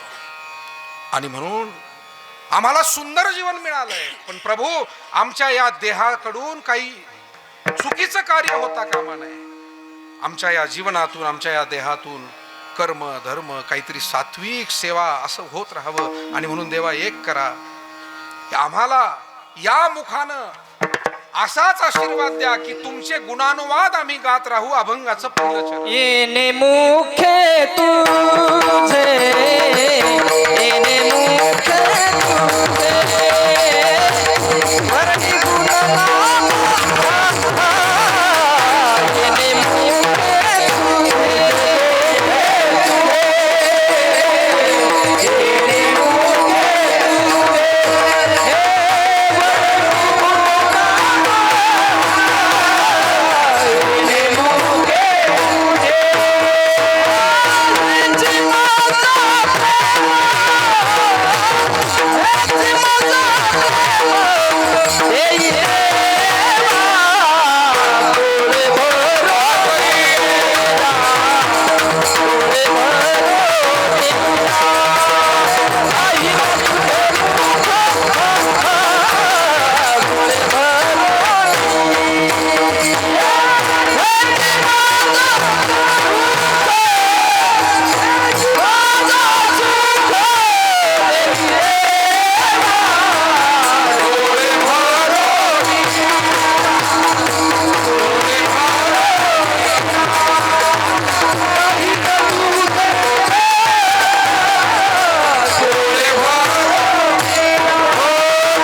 गुणनाम हेची मज प्रेम देई देवा. तुकाराम महाराजांनी आजच्या सेवेला घेतलेल्या अभंगातून ही पहिली प्रार्थना केली.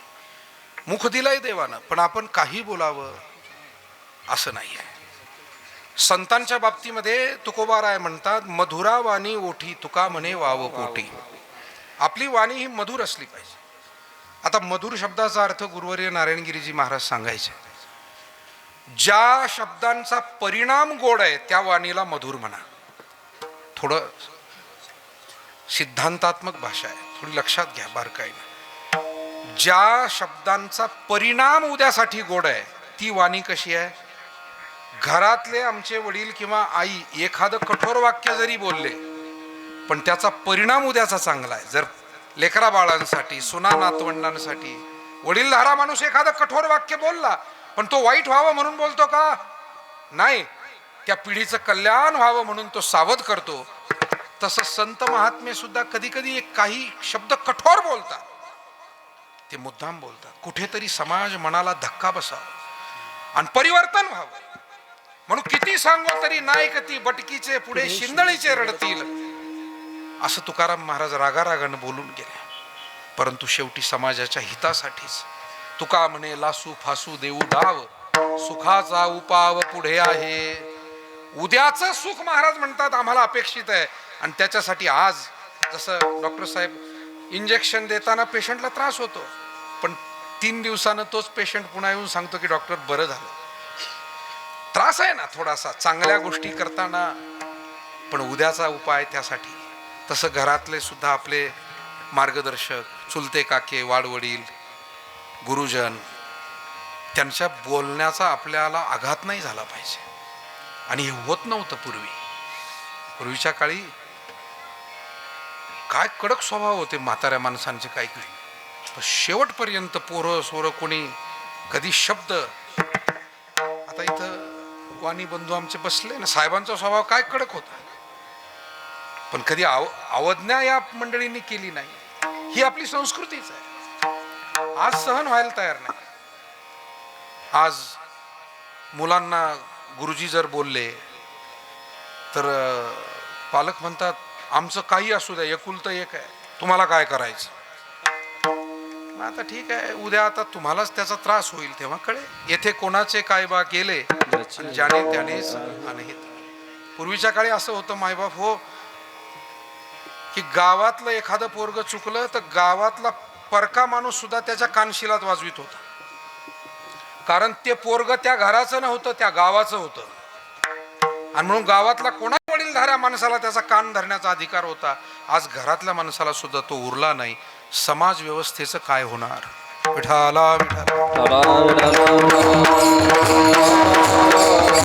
आणि म्हणून मी सुरुवातीला म्हणालो, तरुण पिढीमध्ये चांगले बंधू भगिनी सुद्धा आदर्श आहे की जे आजही वाडवडिलांचा सन्मान करतात, संयमानं सौजन्यानं वागतात.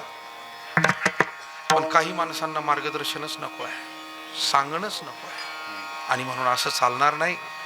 मार्गदर्शन देवानं सुद्धा घेतलं ना. भगवान कृष्ण सुद्धा सांदीपनी ऋषीच्या आश्रमात राहिले. कधी राहिले क्रम सांगतो. कृष्ण जन्माला आले कंसाच्या कारागृहात, बालपण गेलं गोकुळामध्ये, नंतर कंसाला मारण्यासाठी मल्लयुद्ध खेळण्यासाठी म्हणून मथुरेत गेले, युवा अवस्था. आणि कंसाला मारून आपल्या आजोबांना, आईच्या वडिलांना, उग्रसेनाला पुन्हा राज्य दिलं. आणि मग म्हणजे मथुरेतून गोकुळात, गोकुळातून पुन्हा मथुरेत, आणि मग नंतर युवावस्थेमध्ये, तरुणावस्थेमध्ये ते उज्जैनीला आले सांदीपनी ऋषीच्या. कारण वडील वसुदेव त्यांना म्हणाले की बाळा तू सगळं केलंय, सगळ्यांसाठी जगलाय, पण तुला ज्ञानार्जनाची गरज आहे, शिक्षणाची गरज आहे. आणि शिक्षणासाठी थोडा त्याग करावा लागला घराचा तरी चालेल. ही जुनी पद्धत आहे बरं हॉस्टेलला टाकणं. आणि म्हणून आमच्या लेकराबाळांना शिक्षणासाठी थोडंसं कुठे दूर पाठवावं लागलं तर त्याचा फार विचार करू नका. आजची काळाची ती गरज आहे. शिकवलं पाहिजे, त्यांना पायावर उभं केलं पाहिजे, वेगवेगळ्या ज्ञानशाखेमध्ये त्यांना पारंगत केलं पाहिजे. भगवान कृष्णाला कुठून पाठवलंय? गोकुळ, मथुरा, वृंदावन, तिथपासून उज्जैनी, सांदीपनी ऋषी. पण सांदीपनी ऋषीच्या आश्रमात आल्यावर श्रीकृष्ण असं नाही म्हणाले की मी भगवान आहे, मी राजाचा पुत्र आहे, मी फार मोठा शूरवीर आहे, आतापर्यंत अनेकांना मी मारलंय. नाही, स्वतःचं सगळं महत्व त्यांनी बाजूला ठेवलं आणि ते गुरु आहेत आणि मी शिष्य आहे. हल्ली एखाद्या पोराला म्हणतो तो गुरुजीला म्हणतो तुम्हाला माहितीये का माझा बाप कोण आहे. आता मी जे काही श्रीकृष्णाला वाचलं, प्रभू रामचंद्रांना वाचलं, जेवढे सद्गुरु कृपेनं जेवढं, कुठंच हे म्हणाले नाही की आम्ही अमक्याचा मुलगा आहोत. इतर विद्यार्थ्यांनी जर झाडून घ्यायचं तर यांनी घ्यायचं, इतरांनी जर नदीवरून पाणी आणायचं तर यांनी आणायचं. No special treatment. हल्ली शाळा या अशा झाल्या की फक्त आता पोरांचे हातपाय दाबायलाच माणसं ठेवले, बाकी सगळे माणसं आहे. काय घडवतोय आपण? उद्याचं जग हे कसं असणार आहे? हे सक्षम असेल का? हे कुटुंब तरी नीट चालवतील का? कमवून ठेवलेले संसार तरी नीट चालवतील का? ही काय पद्धत आहे त्यांना घडवण्याची? आणि म्हणून मुलांना ऊन वारा थंडीची सवय लावा. आपल्या घरी आल्यानंतर पाहुण्या रावळ्यांच्या सेवेची सवय लावा. एका ठिकाणी आम्ही गेलो, बापांना हाक मारली, अरे पाणी घेऊन ये, महाराज आले. तो म्हणला देतोच. आम्ही म्हणलं दादा आम्ही पाणी घेतलेलं आहे, चहा झालेला आहे, जेवण तर आत्ताच करून आलो, बस तुम्हाला भेटायचं होतं. आम्ही म्हटलं इथून सुटका लवकर करून घ्या, यानं दुसरं काही आणखी बोलण्यापेक्षा. विठाला विठाला. माझ्या बोलण्याचा अर्थ ध्यानात घ्या. आपल्याला कुटुंब व्यवस्था भक्कम राहिली पाहिजे. आणि मला आनंद आहे आपल्यासारखी माणसं याची काळजी घेतात, पण घ्यावी लागेल. मुलाबाळांना श्रमसंस्कार करणं, धर्मसंस्कार करणं, कुटुंब संस्कार करणं, समाज व्यवस्थेचे संस्कार करणं. फक्त लिहिणं वाचणं शिकून काय होणार नाही आहे. That is a very small part. फार छोटा पार्ट आहे तो, की 98% पडले आणि 97% पडले. तुम्ही जरा नीट अभ्यास करा समाज व्यवस्थेचा. 97-98नी जीवन जगता येत नाही. पाहुण्यांशी कसं वागावं, वडीलधाऱ्यांशी कसं वागावं, देवधर्म घरातला कसा सांभाळावा, माय भगिनींचा आदर कसा सांभाळावा, भावाभावातलं सौजन्य कसं टिकून ठेवावं, हे सगळं जीवन आहे. आणि हे आम्ही आज शिकवतोय का? नुसते सुटन बुटन चालले ना आले, चालले ना आले. गाढव मेलं, ओझानन शिंगरू मेलं, येर झाला. आणि आपण असं समजतो की सगळं काही शाळेने शिकवायचं. शाळेवर कसं काय आपल्याला अवलंबून? शाळा त्यांचं काम करील. आपलं घर हे खरं गुरुकुल आहे. घरातले वडीलधारे माणसांजवळ मुलांना बसू द्या. नाही तर कधी कधी चुकीचं शिकवलं जातं. आजोबाचं ऐकू नको, ही जर शिकवण द्याल तर लिहून ठेवा माझं आजचं वाक्य, तुमची मुलं तुम्हाला पाणी पाजायला सुद्धा उपलब्ध होणार नाही. जर असं शिकवाल की आजोबाचं ऐकू नको, आजीकडे जाऊ नको, चुलतीचं ऐकू नको, असं मुलांना शिकवाल, ही फार चुकीची शिकवण आहे. विठाला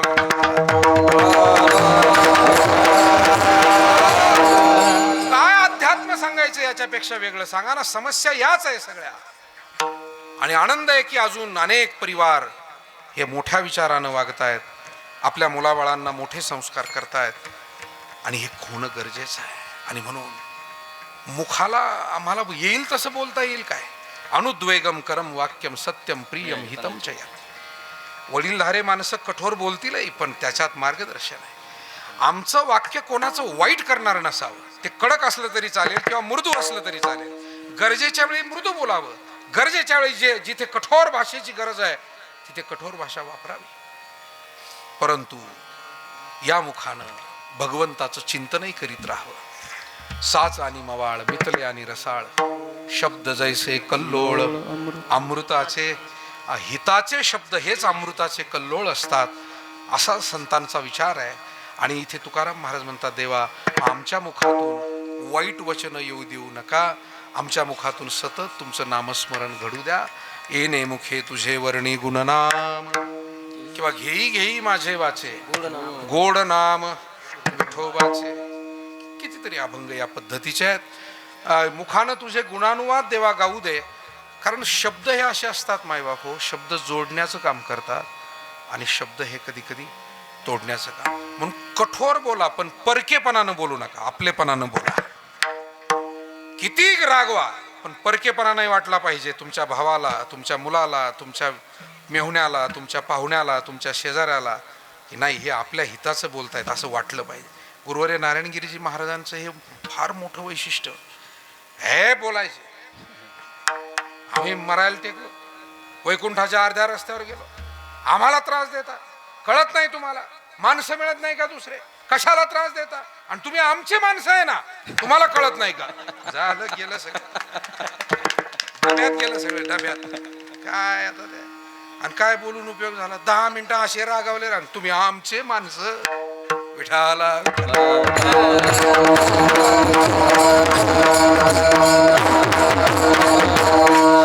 साधू थोर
कमी करा थोडं.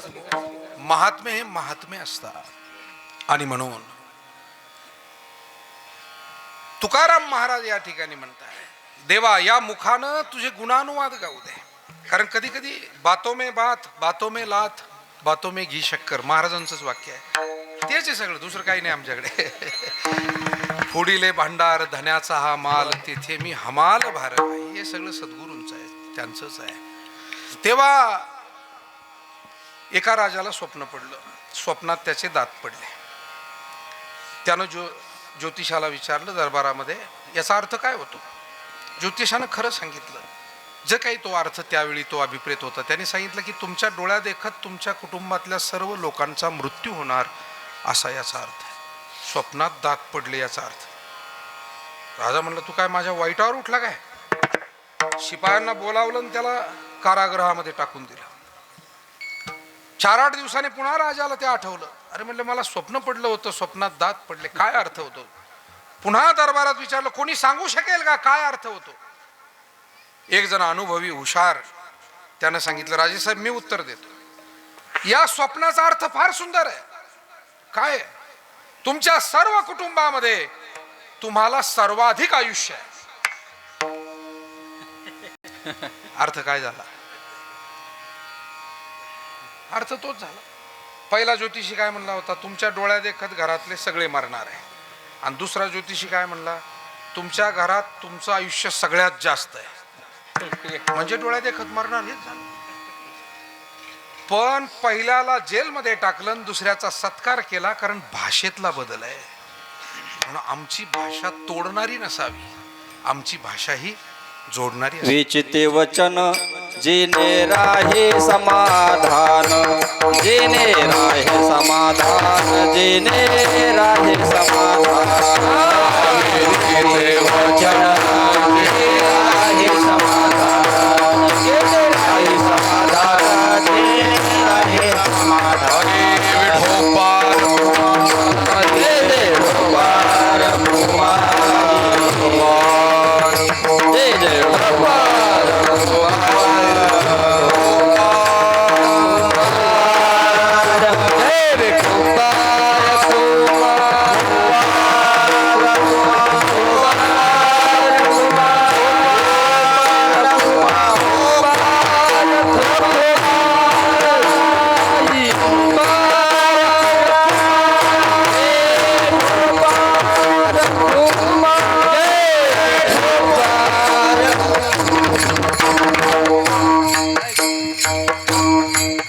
म्हणे माझा सकळ देह भाव, तुका म्हणे माझा सकळ देह भाव तुका म्हणे माझा सकळ देह भाव तुका म्हणे माझा सकळ देह भाव तुका म्हणे माझा सकळ देह भाव आणि कन कोठाव जिंकू याची आणि कन कोठाव जिंकू याची डोळे भरून या आणि तुझे डोळे भरून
डोळे भरून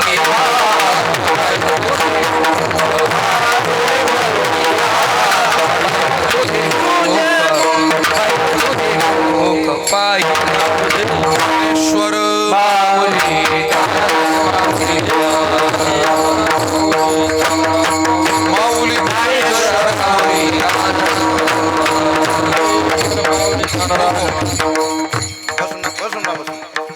येणे मुखे तुझे वर्णी गुणनाम हेची मज प्रेम देई देवा डोळे भरून या पाहिण तुझे मुख हेची मज सुख देई देवा कान भरून या ऐकेन तुझी कीर्ती हे मज विश्रांती देई देवा वाहे रंगी टाळी नाचेन उदास हे देई हातास पाया सुख तुका म्हणे माझा सकळ देहभाव अनिक नको ठाव चिंतुयाशी डोळे भरून या पाहिण तुझे मुख हेची मज सुख देई देवा विठ्ठला